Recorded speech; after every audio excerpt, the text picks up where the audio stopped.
DJ LeRoy. NightWatchman, how you doing, buddy? I'm well. How are you? Good, man. You had a good time. What was it, last week? Absolutely. All right. Well, another week, man. And you know what? We're going to talk. We're going to talk culture. We're going to talk theater. What do you think? Look, we got the heavyweights here. This is we got heavy hitters in here in the building today. Indeed. So you know what? I think just about all these folks have been here before, except for one, and he's not only an actor but also a writer, director. Man, he does it all. We got to bring out Michael Green, man. We got to bring him out. Michael Green. What's up, buddy? How you doing, guys? And glad to have you here on this beautiful early evening. Yeah. See, NightWatchman, I love when folks actually read the memo. I love this. Absolutely. Excellent. So you know what? We definitely have to bring one of the OGs up in this bad boy. You know, everybody kind of bow down and pays his homage, and that could only be Voza Rivers, man. Bring him out. Absolutely. All right, so the Godfather's here. We can actually get things started. How you doing, Voza? I'm good. Peace and blessings to all who are tuned into this wonderful show and discussion. Excellent. All right. Well, NightWatchman, we got a twofer here, man. We got a twofer. So you can only, of course, have John and Yolanda. Bring them out here, man. All right. Yes. Okay. What's up, guys? How you doing? Hey, what's up? Good. Hello, NightWatchman. There you go. So, hi, Michael. Hi, Voza. How are you? Hi, I'm good. To both of you guys. Thank you, sir. Thank you both for coming to our show, too, by the way. Listen, you deserve it. You deserve it and much more. So we're going to follow up how we network better. Absolutely. In the house again. That sounds good. And NightWatchman, last but certainly not least, I mean, I was blown away. I don't know if you guys have checked it out. He did let's say readings over at the United Palace, and it keeps the blood flowing in the classical theater in Harlem. That could only be Ty Jones, man. Bring him out here. He's here. Oh, NightWatchman, how'd you do that? Yeah. Ty, what's up, bro? Doing well. Good. And I was even thinking, I was blown away by those readings, man. So much so that I'm saying, you got to bring them there this summer. Got to do it. We shall see. Okay. All right. We shall see. Nice. So NightWatchman, normally I don't do this, but I'm doing it this time. Why don't you start us off, lead us off with what question would you like to pose, sir? Well, I mean, first of all, let's kind of go around and give everybody a proper introduction before we do that. Okay. Because even though they're all renowned, we don't want to assume that everybody knows everybody about everyone. So let's kind of just go around the horn and talk about Michael Green, Shades of Truth Theater Company. He's been out there for years with particular pieces that are our stories, and he's consistent with them, and we love him. So Michael, welcome. First time on Soul Lounge Prime Time, but definitely not the last. Yes. So what have you been up to, Mike? Well, I thank you for having me, and it's the year has been off and running from the very beginning. We were doing our show, The Meeting, which is a play we were known for doing for the last 20 years. It's a fictional account of a secret meeting between Malcolm X and Martin Luther King, and we always are well received, whether it's in a church, a 5-star theater, or school. This is a show that's been illuminating the life and legacies of both of these men. In addition to that, we're getting some traction with the play that I wrote called 39 Steps Toward Freedom, which focuses on the last year of Dr. King's life. And, Dr. King has been sort of immortalized as the I Have a Dream. But if we focus in on that last year, we see kind of a different kind of king, a more radical king. And so, we're not afraid, Shade of Truth Theater, of putting that king out front so people can hear exactly what King was thinking and feeling during that last year of his life and what he was actually up against. We're not afraid to encroach on some of the conspiracies that people still whisper about. But my research has said they were not so of much of a theory as a conspiracy fact. So this is sort of a staple of ours to illuminate the potential of King and Malcolm coming together, and what would have happened had they had a chance to really explore this new relationship that they were just on the cusp at sort of investigating, if you will. So not only that, but we occupy a space where we feel that every opportunity to tell a story, to put on a show, to sing a song, to speak some spoken word, is an opportunity to tell just a little bit more of our actual history, actual people, events, and it's a literal minefield of stories and individuals that need their time in the spotlight. So as long as I'm living and breathing, I will try to reach back and bring that history forward in as many ways as I can. My hats off to the people I share the platform with. I know Voza Rivers, he joins me in this space. John and Yolanda, they've got an excellent show putting forth the Mandela story and others. And then of course Ty Jones with the classical theater, a blend of fact and fiction from the classical perspective. So we're all occupying a part of this space called the spectrum of Black theater, or Black entertainment, if you will. That, even though it's led and by Black people, but it's for all people. Yes. Our culture has been embraced all over the world. So I'm glad to be a part of this panel with these gentlemen. Excellent. Thank you for that, Michael, for sure, for sure. So, Voza, elder statesman, do tell us what's happening at New Heritage Theater. What you got going on, man? Well, first of all, it's our 60th anniversary. And wow. The oldest Black not-for-profit theater in New York State. I consider ourselves direct descendants of the American Negro Theater that was founded in 1940.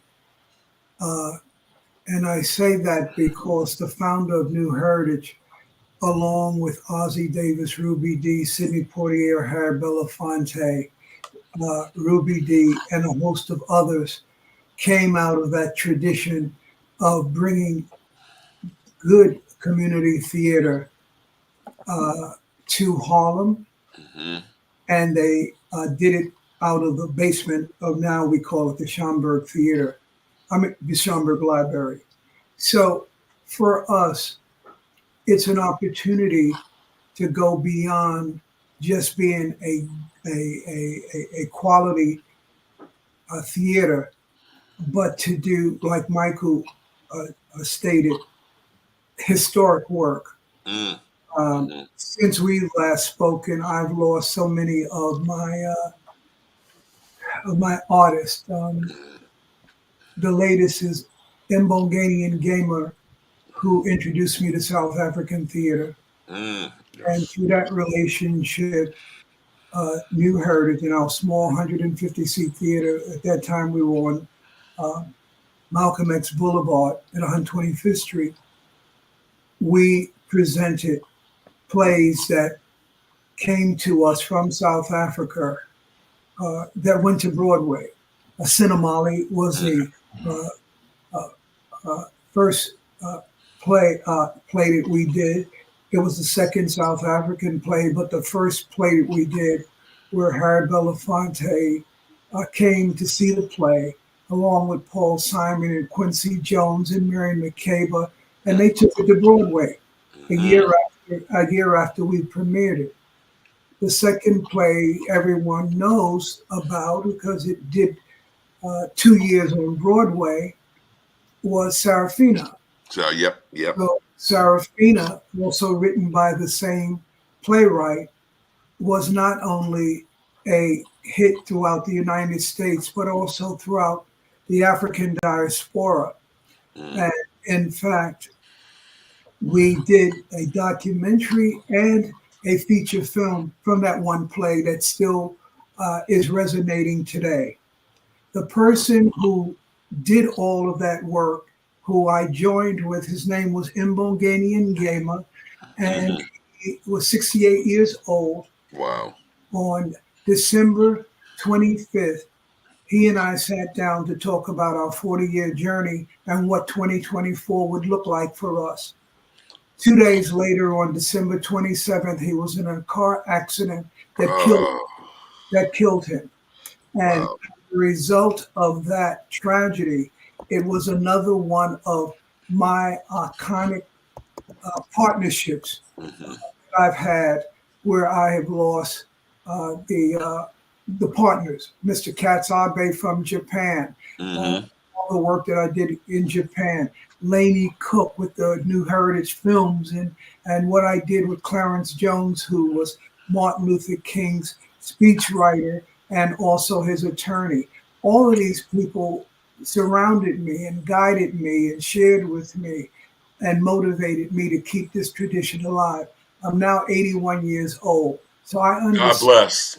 I understand what is required and how to continue to do the work, not externally outside of Harlem, but in Harlem, and that's my goal. And lastly, because of the 60th anniversary, I've teamed up with Jazzmobile 60th anniversary, Harlem School of the Arts 60th anniversary. However, those founders of those two institutions are all at another level up in heaven. And Yes. my 60th anniversary, I'm still here. It's a major responsibility to continue in that tradition in this year and to look at this next generation and how we deliver truth to power. Excellent. Oh man. Man, With the ancestors. Love it, Voza. yeah. Thank you for that. John, Yolanda, tell us. Hi. Hi, how Hey, are you? Good good, morning. good. Good morning. Hello, everyone. Thank you so much for having us here So I today. already heard some comments related to Mandela. So do tell. I also heard, and you told me about Adelco. So please tell me what's going on, man. Great, great, great, great. Well, Mandela now is at the American Theater of Actors, 314 West 54th Street. This is a decade with Mandela. This is our 10th year. And we're there on the weekends, Saturdays and Sundays. Saturdays, 3 p.m., 7 p.m. show. Sunday, 3 p.m. show. Nice. And we want you to come out. Ty Jones, we'd love for you to come out, bring royalty to the theater. If you can, I know you're real busy, my brother. But Yeah, we, like John said, we have our Mandela run, and we're just so excited. Everybody's just so pumped up. The actors, it's great, and we were honored. We were thankful and grateful to be honored last November in a Delco Lifetime Achievement Award. So that was wonderful, and we've just been on the roll. We've won 9 out of 10 Broadway World Awards. We've also had an Adelco for Best Supporting Actor.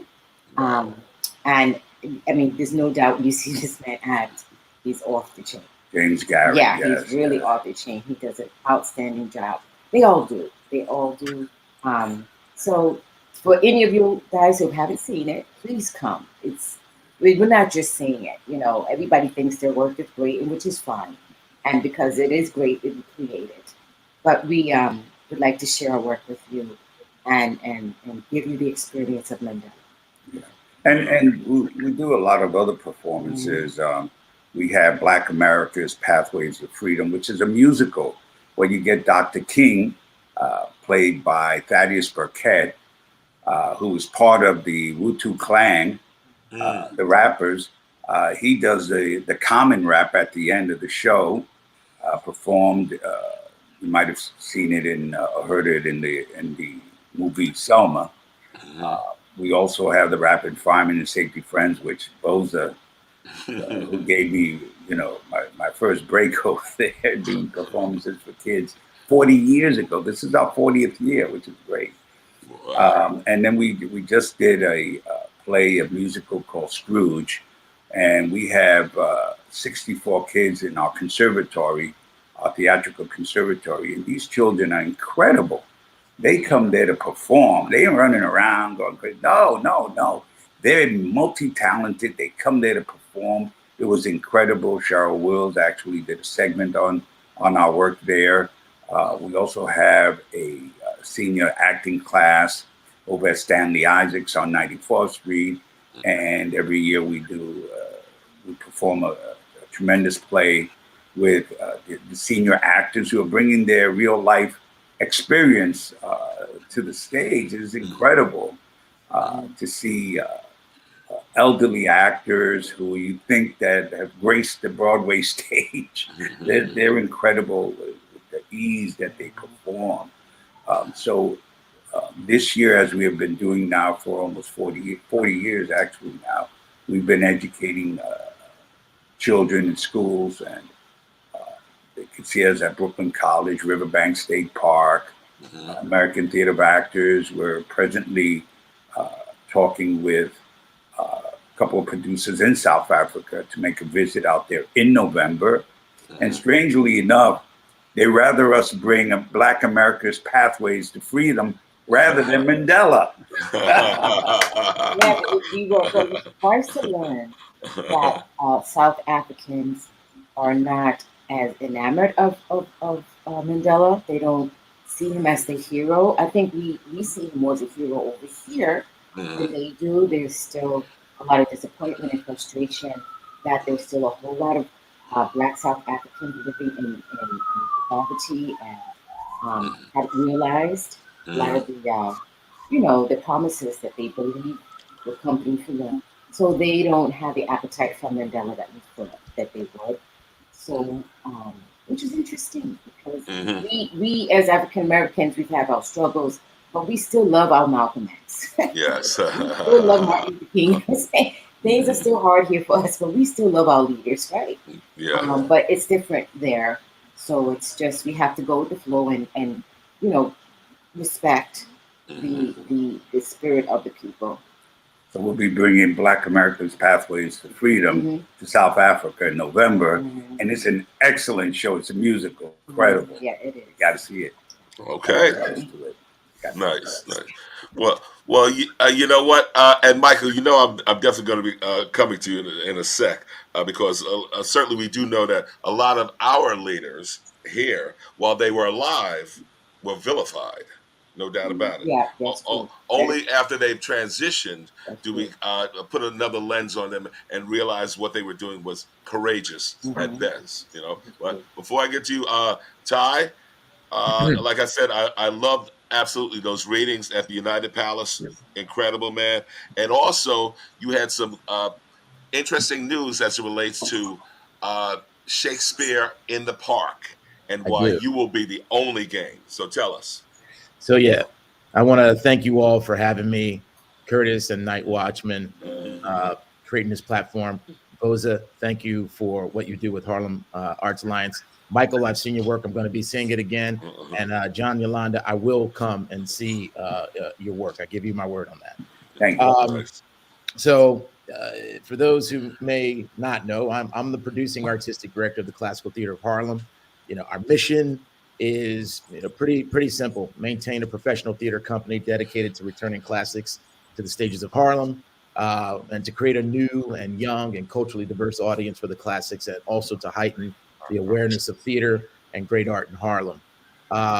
If you are someone that is entertained, you're part of a diverse audience that we have that desire to be highly engaged emotionally and highly satisfied intellectually by productions that are anchored in the context of the Black diaspora. We come see our stuff. One of the things I wanted to share today is that this is our 25th anniversary year coming up. We're dedicating it to Andre Brower. Speaking of those who have joined our ancestors, he was on our board of directors. He was very much a mentor to me. He was a father of three, as am I. I would call him often to get as much of his knowledge of what it is to be in the arts, working in the arts, but still a father and a husband, right? Yes. Also, I think a lot of folks know this, is that we do a show every July in Marcus Garvey Park. We call it Uptown Shakespeare in the Park, in reference to what Curtis just said, I'm sure most folks are aware of Shakespeare in the Park and Central Park. It's been around for 60 years. Well, they'll be under renovation. So, in terms of professional outdoor theater at a dedicated space, the Classical Theater of Harlem will be the only Shakespeare in the Park this year. So, it's a consequential year for us because this is a once in a lifetime opportunity. I think we all know that people will come to New York City to go and see Shakespeare in the Park. So, we want that audience to come uptown. And it's not a vanity thing. I want that audience to come uptown so then they can do tours of Harlem. They can see how Harlem has grown. That's also foot traffic to all those local businesses that are right there, a block or 2 blocks away on Lenox and Frederick Douglass. And most importantly, I also want this to be a destination event. So if anybody has been in New York City on 34th and 6th Avenue, which is Herald Square, during the summertime, they line Herald Square with a number of vendors. The high level version of that is Winter Village at Bryant Park that is sponsored by Bank of America. What I want to do is something very similar. I want the pathways to be lined with local vendors, small businesses, because of all that foot traffic that comes through. And I would also like to make sure that those who are struggling, some people are struggling to get on their feet, and sometimes they live in the park, to be able to have social services set up right alongside those vendors. So, if you want to get your blood pressure checked, you can get that done as well too. So, it's about culture and community and commerce. And what I like to say is that we're standing on the shoulders of folks from the Harlem Renaissance, because I'm somebody that believes, and Curtis, you heard me say this before, that 100 years ago, Harlem was under siege. Folks, it's a diverse community, and folks didn't have access to health care. Police brutality, no real political representation. But people came together, and when they came together, they had critical conversations about community maintenance. And eventually, those conversations led to Harlem Hospital. Those conversations led to Adam Clayton Powell representing us. And oftentimes they came together because of the arts. So I'm crazy enough to believe that we can do a very similar thing, because I think our world is in a place where we need new leadership. We need young folks to get involved. We need to move people in profound ways and pleasurable ways and meaningful ways. And I'm just someone who believes that it's always been the artists that have tried to show folks the way, the pathway, to show that we're all far more alike than we're different. So, well said, Ty. And you know what? One of the things I often say, that Lord knows the Harlem Renaissance was driven by arts and culture, plain and simple. Yeah. Anybody who thinks different, please. Almost like Nikki Haley saying the Civil War and can't say slavery, but God say, Michael. You did, of course, hear the comments from Yolanda and John as relates to, let's say, Mandela and, let's say, the vilification. Doing historic figures, we certainly do know while they're alive, they get a lot of heat, get a lot of flack, and sometimes so even when they pass. So what has it been like for you playing Dr. King? Well, for me, Dr. King and Malcolm loomed large in my life coming of age. And as becoming a man, a person who, loves independence, loves theater, loves telling our true stories, I've had a chance to read most things written by and about these men. So yes, they were not universally embraced, certainly toward the end of their life. We all kind of know bits and pieces of some of the controversial elements that were surrounding these men at the time of their deaths. And they were able to, still speak from the grave because of all of the videos that are available on YouTube and other digital platforms, and all the books that are available. But oftentimes they're not necessarily, research, or they're not really accessible, or they're not popularized, so that people don't go beyond, the sound bites that they're given. And so they become freeze framed with certain images. Dr. King is a nonviolent proponent, and and Malcolm X vilified as a hate monger, if you will. But Mm-hmm. Mm-hmm. they were much more complex than that. And so as we look for, new leaders to speak for us and lead and guide us, if you will, or bring forth a new movement, if you will, we often have to go back to these men who are uncompromising, who put their lives on the line, who forsook the riches that could have been readily available to them, and they were, committed and dedicated, and Mm-hmm. so they're put on a pedestal, if you will, or they're enshrined on stamps and statues. But there's so much more, to these men, and that's why we try to bring their lives, forward in on our theatrical presentation, so that in 1 hour or 2 hours, you get a chance to peer into their humanity in a way that you may not otherwise. You can't necessarily rely on the other popular mediums from Hollywood to do it. Every once in a while, Yes. you get a snippet, you get a Spike Lee to do Malcolm X, but you don't get, that wide, clear, majestic view of these men from different perspectives. And not only Malcolm and Martin, but other events such as, what happened to Black Wall Street. Mm-hmm. Voza and I were one of the first to do a major play on Black Wall Street 10 years ago. And now it's sort of a household word. Right. But at the time, very few people really knew what Black Wall Street was all about and what happened. And not only Black Wall Street, but the other, more than a dozen successful Black communities that were established after the Civil War, pre and post Reconstruction. So Mm-hmm. we're trying Mm-hmm. to bring all of these histories forward in a way, and I appreciate, when you go to the Classical Theater Harlem production in Harlem, and you see that beautiful array of talent on that stage with the highest production value that rivals anything on Broadway, and it's right Mm-hmm. there in our backyard.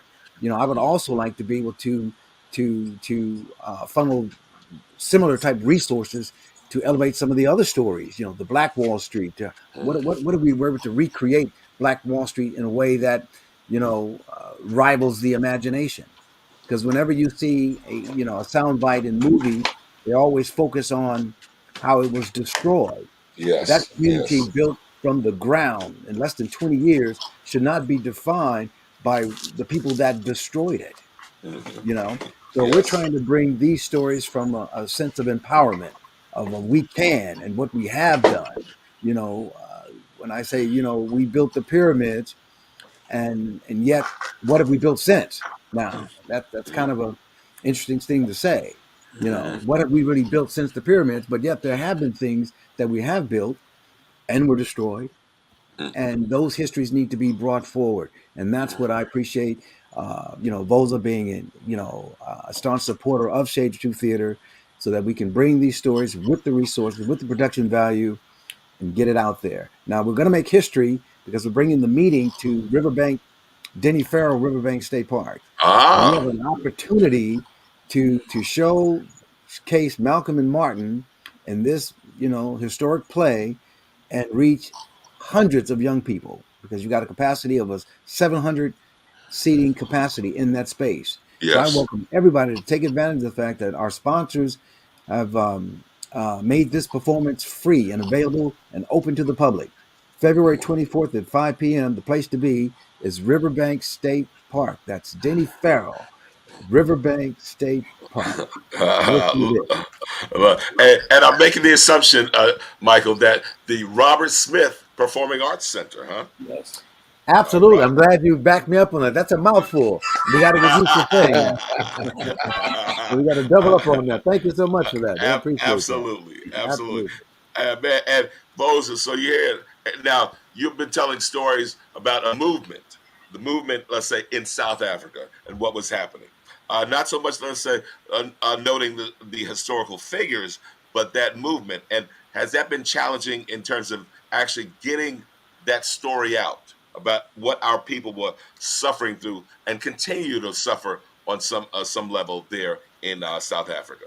Well, for me, excuse me, which was very challenging, is that there was no major coverage of the death of this brilliant writer, producer, director uh, in our community. Before his plays went international, it came to Harlem. When he died, there were two funerals. One was a memorial funeral for the family, and there was a state funeral, the kinds of funerals we give when our presidents are no longer here. His state funeral was 6 hours. Wow. The leaders from all over Africa came because the work that he did was a powerful tool with the dismantling of apartheid. Hmm. Hmm. And we did it with young people. And when we talk about generational continuation of who and what we are, it was very important. So when those young people came to the United States, they were teenagers. And now, 35 years later, they are in the Lion King productions all over the world.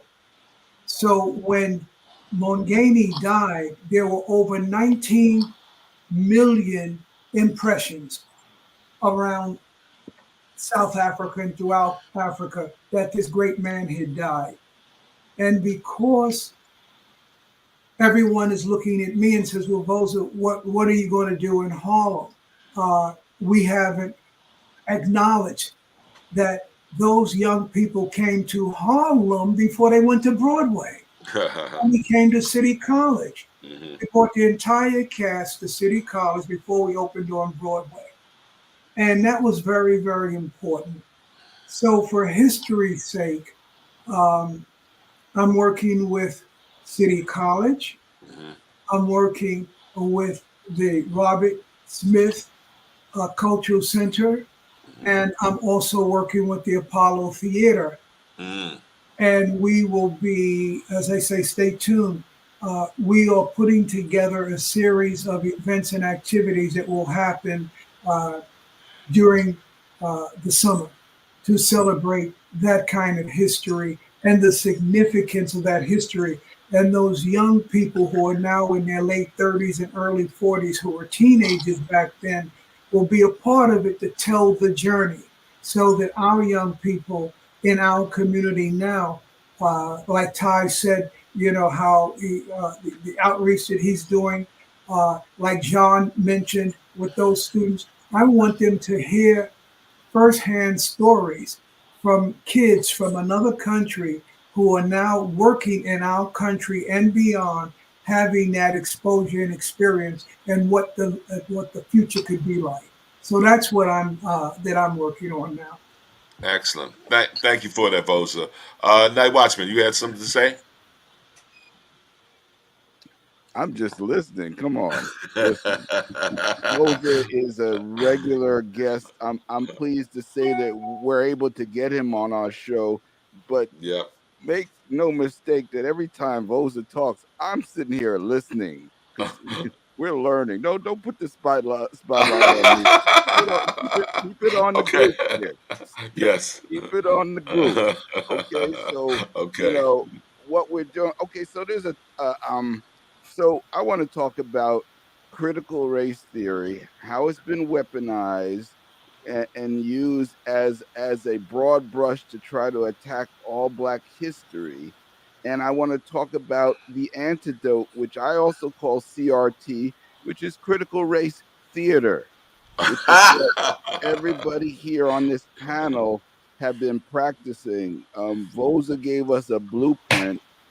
These are the practitioners that have taken it forward. And then there's another younger generation coming up underneath here that I think have so much to learn from this history. And by Voza, giving us the connection from, because Voza started by connecting us to what happened before he got on the scene and his 60th anniversary. And then when we see, these gentlemen on here, none of them, they've been in the game a while. So, but we're now at a place where any of our young people can take their iPhone and create their own stories, tell their own stories. And the lesson here is how important it is, not only for moving us forward, but also from a defensive standpoint, because our stories are so powerful that right now there are people here who literally want to erase them and pretend that they never happened. So I Yes. don't know if I had a question there, but that's what you asked me. What was on my mind? I see. That's what's on my mind. I opened up the floodgates. John Yeah. and Yolanda, you have anything to say? And Bob's comment? Well, I like what Michael said about we built the pyramids, but what have we done, after that? And Yes. this is what we touch on in Mandela. The untold story is that it was the black man, the black woman, the black children that built America. That's our pyramid on this continent. And it's the untold story. It's unsanitized. We parallel what was going on in Black America in the 60s with what was going on in Black South Africa in the 60s. It was literally the same thing. It was literally the same struggle. Yes. And that's an important story to tell. And we include the Black Panthers, the KKK. These are powerful scenes. And it's great when we can have Yolanda here on this panel, the only woman on this panel. Give me something to say. Yeah, so yes, I just wanted to piggyback. I really like that comment about what have we built since, and we built a lot. But there's been problems with sharing it and having our community get in touch with all parts of who we are, and even self-understanding. And so I think we every individual Black person has an obligation to do their small part and turning the tide for Black people. And someone once said to me, you are judged by the group you belong to. And we see how Asian people get a pass, and we know there's Chinese gangs and Chinese mafia, and they do, but still they get a pass, Chinese people, because they're Chinese and their image is of such of being a good model citizen. And with us as Black people, we are judged, even if most of us all good model citizens, we are judged by the bad of the few. So we through art, we have an excellent avenue to break some of that down, and we do have an obligation to do that, to reach our community through our art, since that's a way that I see we receive well is through art. So it should be used as a tool more and more to break down those stereotypes and to teach us to internalize more self-love and more self-understanding. Excellent. Yeah, well, we're the historians right now. Each one of us right here are the historians of passing on that story, passing on the history to others, especially children, because, school children, I mean, they're not really taught what's going on in Black America right now, in America right now, in white America. And it's up to us to kind of pull back that curtain and expose the wizard and let them know, listen, we built this country, regardless of what you might hear in your history class, which is 99% about influence and European influence. But it is the African Americans, the Latinos that built this country, the pyramids on this country. Understand? Nice. Oh, And what what we have to do as what they call Native African Americans, which means the African American that can follow their roots back to Africa.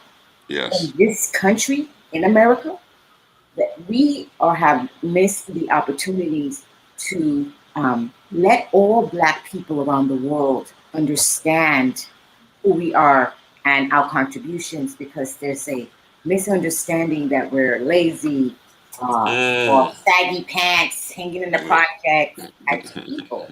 And they know that I have a lot of Caribbean friends and African friends, and they think little of African Americans. We've done a poor job of showing the better side of who we are, and letting the bad ones create an image for all of us. This is unfair for us. Yes, yes.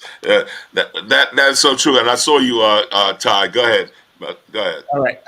So forgive me, and I expect that some people may disagree with me on this. So, but I think this is what's great about this kind of conversation is that CRT, the critical race theory part. I love the idea about the theater. So my understanding is that it's this sort of field that's focusing on the relationship between like race and law, right? And it sort of considers racism is somewhat systemic in how laws are built and stuff like that. Let me be crystal clear. I never learned a damn thing about critical race theory when excuse my language, I didn't mean to say that. No worries. And when I was in elementary school, junior high, or even high school.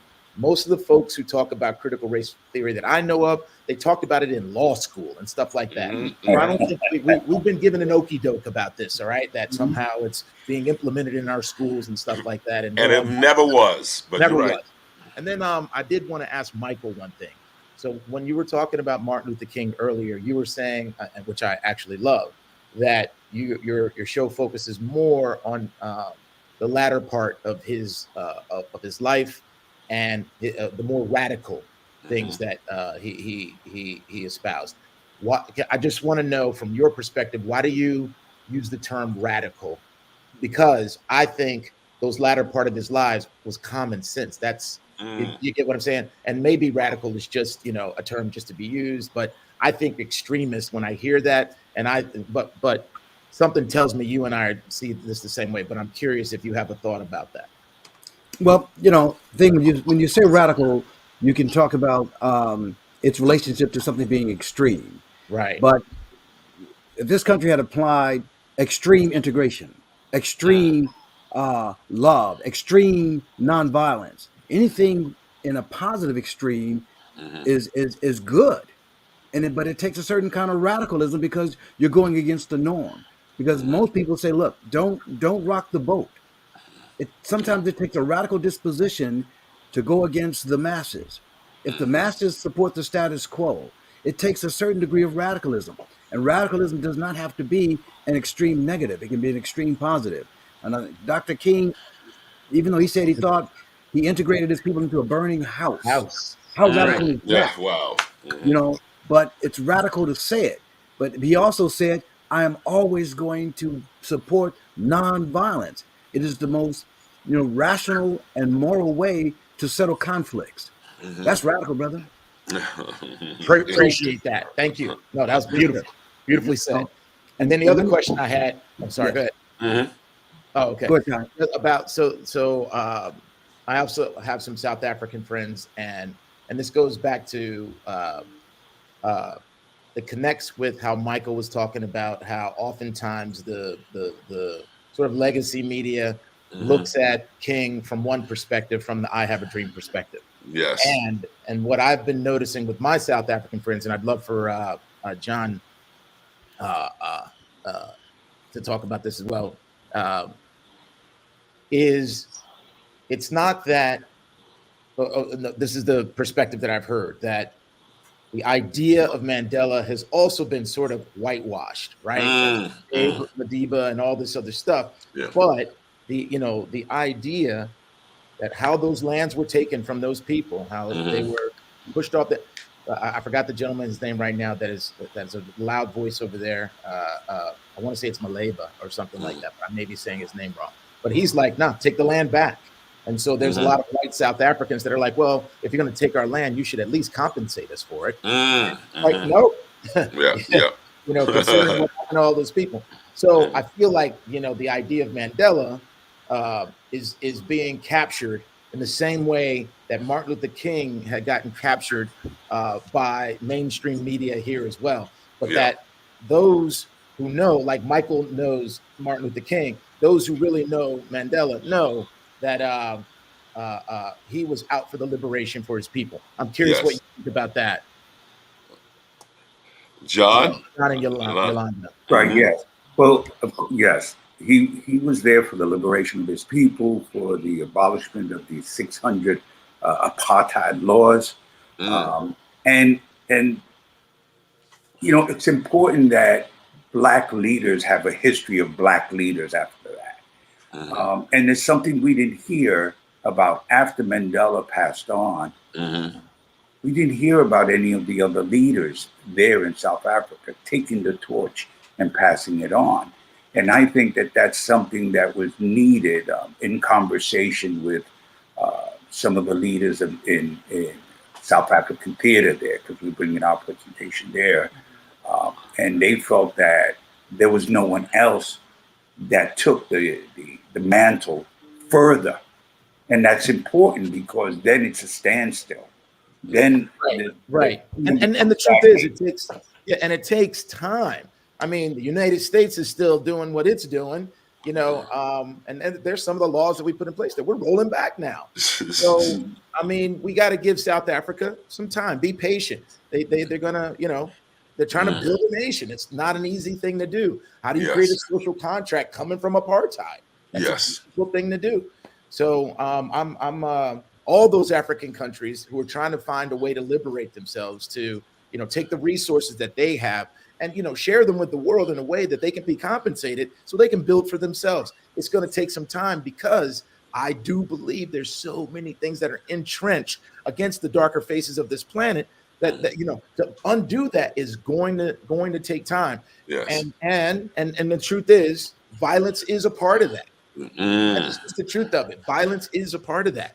And when people look at you at equals, I think that that's when real conversation can happen. So when it's like this, what tends to happen is that those who are in power will find a way to, keep those that they, lord over. Forgive me, there's a better word to use than that. But the people continue to lose their identity in the relationship if there isn't some sort of equality there.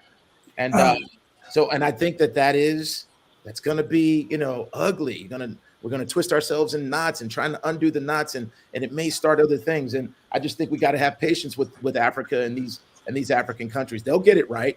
But, they say we built the pyramids, but hell, we built the United States too. We'll get it right. Yes, Voza. Could I say something? I got involved with South Africa because a student who was in exile introduced me to apartheid.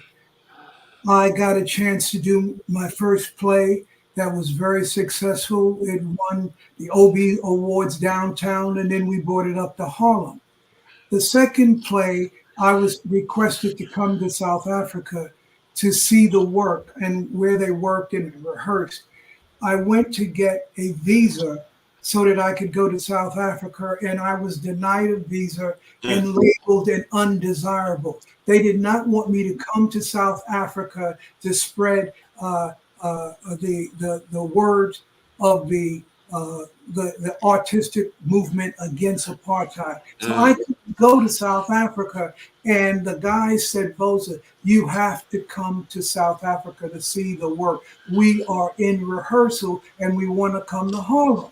And then I said, well, listen, let me see if there's another way that I could go come to South Africa, and you guys continue to rehearse. During their rehearsal, the members of a radical Black group of South Africans came into the rehearsal with machetes and killed the producers.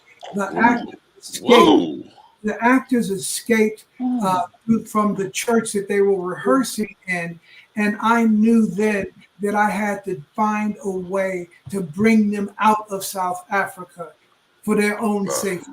I then went to the funders who funded me and said, I want to bring this play to see. They said, well, have you seen it? I said, no. You're talking about actors 10,000 miles away, Voza. Why are you interested in bringing those actors to America when we have all of these African-American theaters here?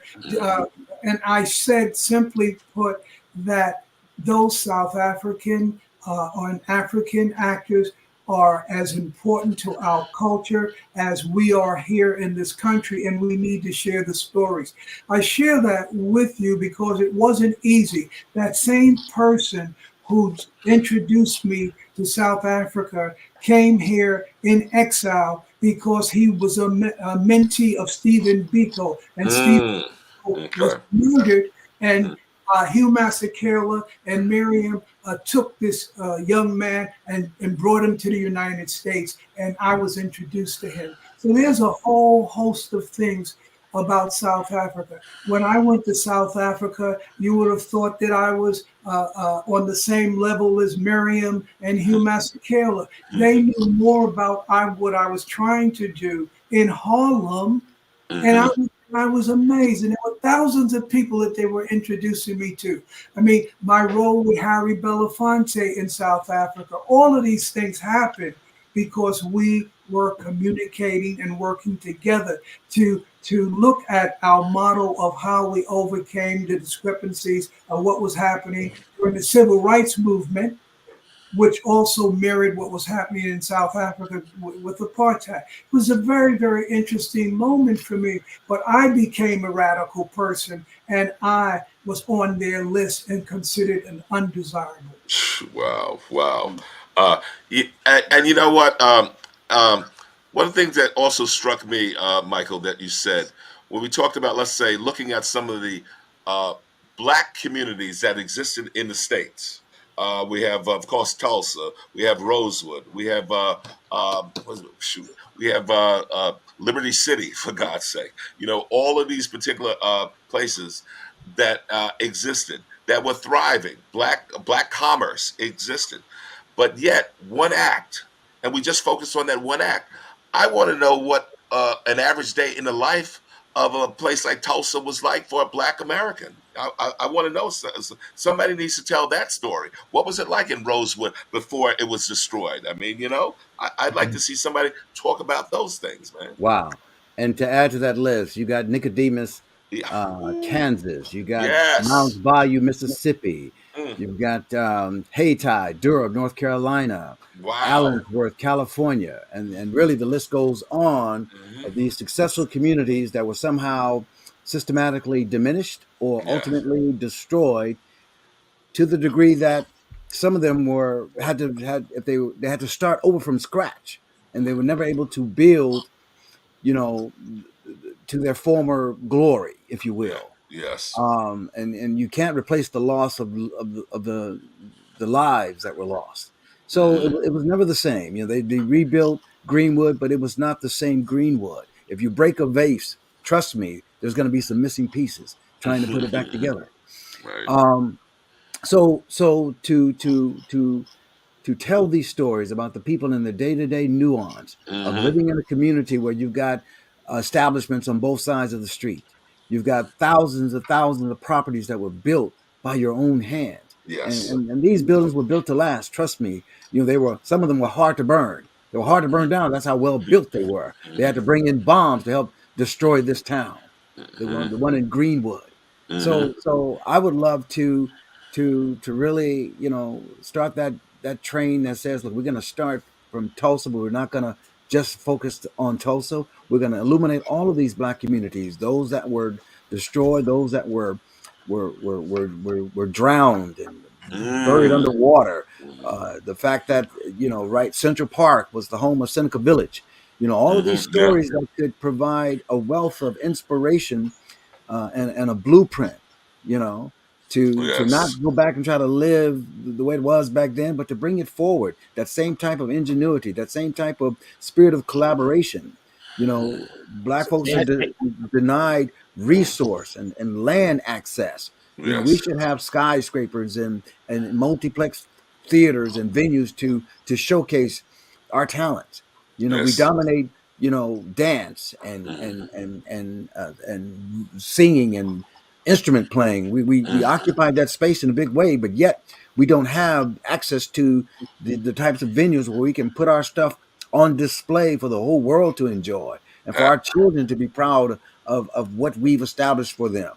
So I say, absolutely. yes, let this movement begin. Let the new Harlem Renaissance come back in a big way. So Oh. I'm glad to be on this platform with this beautiful Black theater buffet. There's something for everybody. Absolutely. And Ty, go ahead, Yeah, buddy. I wanted to add one thing because I do. I want to use sort of a sort of a modern day explanation here. So May 25th of 2020, we had Derek Chauvin, right? What I think a lot of people forget is on the same day we had Amy Cooper. Everything got focused on George Floyd, right, and Derek Chauvin. Right. Look, I grew up with knuckleheads like Derek Chauvin, and and you either fought them or you played football with them, right? It was that's just what it was. The problem is that it's not a problem. At least I knew they were in my face. I knew exactly what I was dealing with, right? Amy Coopers of the world, which happened on the same day. You talk about God working in mysterious ways, which happened on the same day, is what I think the real danger is today. And I mean danger with a capital D. When people will piss on your back, I'm sorry, and tell you that. No, good. Yeah, I hear you. and tell you that is the danger. Yes. Because, without question, we need to illuminate those stories that Michael just mentioned. But we have to be able to not only see what's going on in the past, but and forge a new future. We got to actually see what's right in front of us. So, for example, and again, I understand if people may disagree with me. And Ty, for 1 second, because now we're all educated here, and so I know Amy Cooper. Most of these folks know, but say Amy Cooper, because I'm assuming the woman in Central Park, correct? Exactly right. So the same day that so Amy Cooper had her dog unleashed in Central Park. It was illegal. A black man, and Chris is a big dude too, but he's a gentle soul. Is a bird watcher. He asked her to leash her dog. Yep. She, for whatever reason, felt entitled that she didn't have to listen to him. That he asked her again. Essentially, what ended up happening is she calls the cops and pretends like she is being attacked or about to be attacked by a black man. And when you look at Amy Cooper's background, it's all Democratic supporting, Obama supporting, DNC, all of that stuff. And that is ultimately the most dangerous support. These people who pretend to be allies, and they will behave in a way that covers up what I think is their real reflection. So I think the reason why people have so many problems with Donald Trump because it's an actual reflection of who they are. They don't want to see it because what he's done as president. Yeah, look, I ain't never voting for him, but I ain't scared of him either. If they were in my living memory, I mean, Reagan, we can talk about, but George W. Bush, at least in recent history, was infinitely worse than Donald Trump. Them two crazy tax cuts. And if you want to talk about treason, there's nothing more treasonous than lying to go to war. They knew it was a lie. They went to the United Nations and lied to start a war, which has turned the Middle East into absolute turmoil. Heck, some people think that we're in the midst of World War III right now. Wow. So, and when we were talking about cheating, all of those voting machines, heck, there were people on YouTube that were showing how you could hack them. So, I mean, at the end of the day, I'm watching a guy now, and I'm just being honest, who can barely keep his sentence together. And I'm told that that's the best that we got. You should fall in line. You should fall in line. I know. I'm just saying. No, I get. Night Watchman, we want to do a little lightning thing here, or what? Yes, let's do it. Okay, so start it out, Night Watchman. Well, let's start with Michael Green. Give us just kind of a quick synopsis. We've got to wrap up and clear the studio. Listen. What I want to say here, guys, and I thank you again for this platform. Thank you, Ty, for that. That commentary, that exposition. But listen, history and the recording of history is no longer in the hands of a few. This platform makes an insertion into history, viable and vital for people like us to come out here and make our stand to say that this part of history, our interpretation of history, is going to be documented right here, right now, forever. So I'm thankful for the role that this platform plays in being a part of the history of the future. Beautiful. Very well said. John and Yolanda. Thank you so much. Thank you, Michael. Thank you, Voza. Thank you, Ty, and thank you, Night Watchman, and Curtis for having us on the show. Yolanda. Yeah, thank you. This was really nice. I never get enough of talking about Black history and talking about what we need to do or what we can do to change things for ourselves. So this was a joy for me. I thank you for having us. Thank you. Beautiful, beautiful. Ty, what you got for us, man? Hey, thank you for having me. Go to cthnyc.org. This summer is going to be a summer that I think we can shift the artistic landscape uptown in Harlem. We're going to let folks know what's happening up in Harlem. And then if you're if you're on the West Coast, excuse me, we're going to be doing a play at the Getty. It's going to be a big thing. It's going to give Classical Theater of Harlem an opportunity to essentially go national.